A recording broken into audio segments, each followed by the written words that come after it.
From the early 70s, the combination of feminism and conceptual art produced some very didactic images and presentations.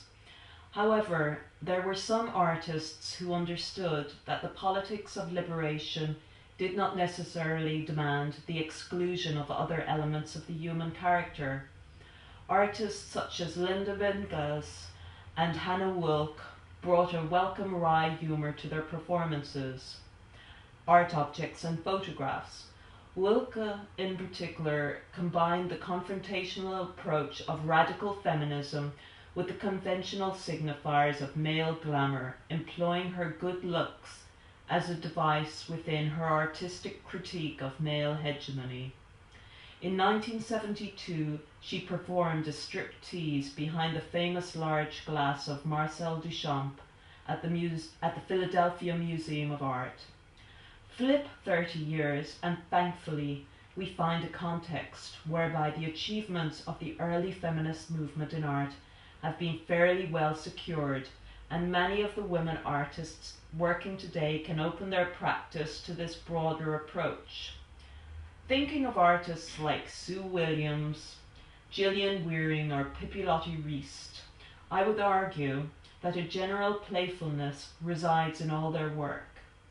Profound propositions entertainingly and skillfully delivered, and that's Amanda Coogan.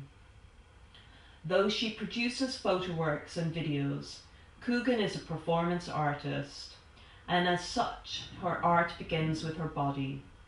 Coogan is self-aware of her attractiveness, and Anna Wilke deploys that attribute as part of her artistic arsenal. Her performances are minimal, concentrating on single gesture or pose to elicit a series of responses from the audience. In Madonna 2001, the artist, dressed in a conservative trouser suit, stands motionless with one hand holding a bared breast. The pose immediately evokes classical renditions of Mary, and in a quite assured way appropriates that gesture for a particular young woman at this time of the 21st century. Coogan's relationship to the camera is both banal and extraordinary. She understands its empirical application to observe and its fantastical ability to glamorize.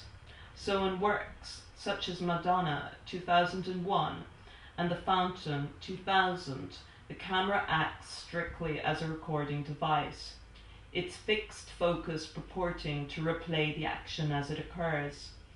In Revolution 2002, Coogan employs a much more active role for the lens as she toys with the seductive gestures and poses of the pop video. Coogan's physical semiotics are both audacious and ambitious. She does not share in the dry cynicism which accompanies much of today's critique of our mediated world, but insists that within the range of visual conventions we have inherited, either from painting or film, that something important can still be said.